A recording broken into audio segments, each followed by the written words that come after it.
Fourth Sunday of Advent.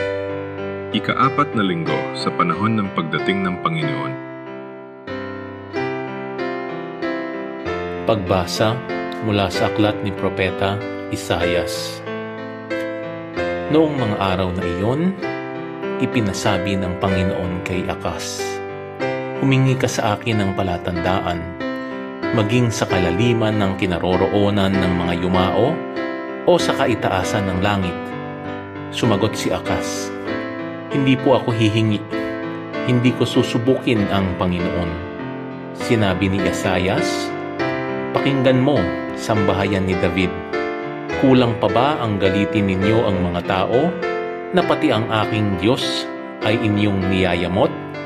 Kaya nga't ang Panginoon na rin ang magbibigay ng palatandaan.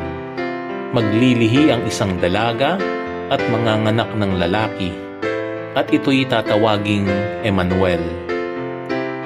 Ang salita ng Diyos. Salmong tugunan ang atin pong itutugon. Ang Panginooy darating, siya'y dakilang hari natin. Ang buong daigdig, lahat ng naroon, may-ari ang Diyos, ating Panginoon. Ang mundo'y natayo at yaong sandigay, ilalim ng lupa, tubig kalaliman. Ang Panginooy darating, siya'y dakilang hari natin. Sino ang marapat umahon sa burol? Sa burol ng puon, sino ngang aahon? Sinong papayagang pumasok sa templo? Sinong tutulutang pumasok na tao? Siya na malinis ang isip at buhay, na hindi sumamba sa Diyos-Diyosan, tapat sa pangako na binibitiwan. Ang Panginooy darating, siya'y dakilang hari natin. Ang Diyos na Panginoon, pagpapalain siya, ililigtas siya't pawawalang sala. Gayon ang sinumang lumalapit sa Diyos, silang lumalapit sa Diyos ni Jacob. Ang Panginooy darating, siya'y dakilang hari natin. Pagbasa mula sa sulat ni Apostol San Pablo sa mga taga-Roma.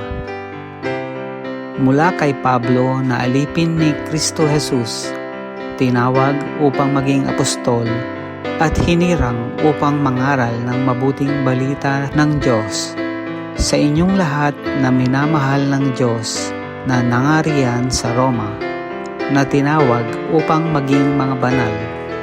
Sumainyo nawa ang pagpapala at kapayapaan mula sa Diyos na ating Ama at sa Panginoong Hesukristo.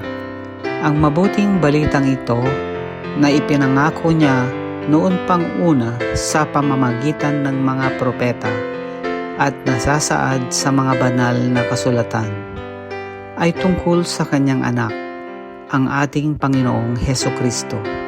Sa kanyang pagiging tao mula sa lipi ni David at sa likas na kabanalan ng kanyang espiritu, ipinahayag siyang anak ng Diyos sa pamamagitan ng makapangyarihang gawa, ang kanyang muling pagkabuhay. Sa pamamagitan niya, tinanggap namin sa Diyos ang kaloob na maging apostol upang ang lahat ng bansa ay akayin sa pananampalataya at pagsunod sa Kanya. Kabilang din kayo sa mga tinawag na maging tagasunod ni Hesukristo. Ang salita ng Diyos. Salamat sa Diyos.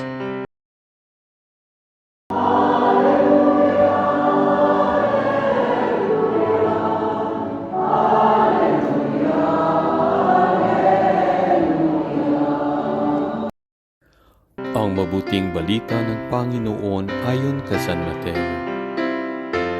Ganito ang pagkapanganak kay Hesukristo. Si Maria na kanyang ina at si Jose ay nakatakda ng pakasal. Ngunit bago sila nakasal, si Maria ay natagpuang nagdadalang tao. Ito'y sa pamamagitan ng Espiritu Santo. Isang taong matuwid itong si Jose na kanyang magiging asawa. Ngunit ayaw niyang mapahiya si Maria. Kaya ipinasiya niyang hiwalayan ito ng lihim. Samantalang iniisip ni Jose ito, Nagpakita sa kanya sa panaginip ang isang anghel ng Panginoon. Sabi nito sa kanya, Jose, anak ni David, huwag kang matakot na tuluyang pakasalan si Maria, sapagkat siya'y naglihi sa pamamagitan ng Espiritu Santo. Manganganak siya ng isang lalaki, at ito'y panganganlan mong Jesus, sapagkat siya ang magliligtas sa kanyang bayan sa kanilang mga kasalanan. Nangyari ang lahat ng ito upang matupad ang sinabi ng Panginoon sa pamamagitan ng propeta. Maglilihi ang isang dalaga at manganganak na isang lalaki, at tatawagin itong Emmanuel. Ang kahulugay, kasama natin ang Diyos. Nang magising si Jose, sinunod niya ang utos ng anghel ng Panginoon. Pinakasalan niya si Maria. Ang mabuting balita ng Panginoon, pinupuri ka namin, Panginoong Hesukristo.